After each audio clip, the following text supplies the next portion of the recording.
അപ്പോൾ ഇന്നത്തെ നമ്മുടെ ബ്രേക്ക്ഫാസ്റ്റ് ലഞ്ച് എന്താണെന്ന് കാണണ്ടേ. അപ്പോൾ എല്ലാവരും വായോ. അപ്പോൾ ഞാനിത് അവിടെ ഏത്തപ്പഴം പുഴുങ്ങിയതും മുട്ട പുഴുങ്ങിയതുമാണ് ഇന്നത്തെ നമ്മുടെ ബ്രേക്ക്ഫാസ്റ്റ് കേട്ടോ. അപ്പോൾ ഞാനൊരു പ്ലേറ്റിലേക്ക് 2 മുട്ട, ഏത്തപ്പഴം, 2 കേക്ക്, നല്ല ചൂട് കട്ടൻ ചായ കേട്ടോ. അപ്പോൾ ഇതാണ് ഇന്നത്തെ നമ്മുടെ ബ്രേക്ക്ഫാസ്റ്റ്. പിന്നെ നമുക്ക് നമ്മുടെ ലഞ്ച് എന്താണെന്ന് നോക്കണ്ടേ. അപ്പോൾ ഞാനിതാ ഒരു പ്ലേറ്റിലോട്ട് നല്ല ചൂട് കുത്തരി ചോറ് നമ്മൾ വിളമ്പി കൊടുത്തിട്ടുണ്ട്. അതിനോടൊപ്പം തന്നെ തേങ്ങ അരച്ച മാങ്ങയിട്ട ചെമ്മീൻ കറി, നമ്മുടെ തൃശ്ശൂർക്കാരുടെ അടിപൊളി മീൻ കറി കേട്ടോ. അതിനോടൊപ്പം തന്നെ നമ്മളിതാ പരിപ്പും പടവലങ്ങയും പച്ചക്കറി വെച്ചെടുത്തിട്ടുണ്ട്.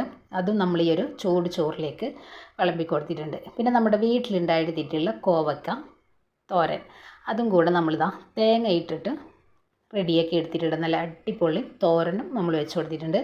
ചെറിയ മത്തി വറുത്തെടുത്തതാട്ടോ. പിന്നെ നമ്മുടെ വീട്ടിലുണ്ടായിരുന്നിട്ടുള്ള മാങ്ങയും ചെറുനാരങ്ങയും കൂടെ നല്ല അടിപൊളി അച്ചാർ, പൊടി പൊടിക്കാനൊരു പപ്പടം. ഇത്രയാണ് ഇന്നത്തെ നമ്മുടെ ലഞ്ച് കേട്ടോ. അപ്പോൾ എല്ലാവർക്കും വീഡിയോ ഇഷ്ടമായെന്ന് വിശ്വസിക്കുകയാണ്. അപ്പോൾ എല്ലാവരും ഒന്ന് ലൈക്കും സപ്പോർട്ടും ചെയ്യും.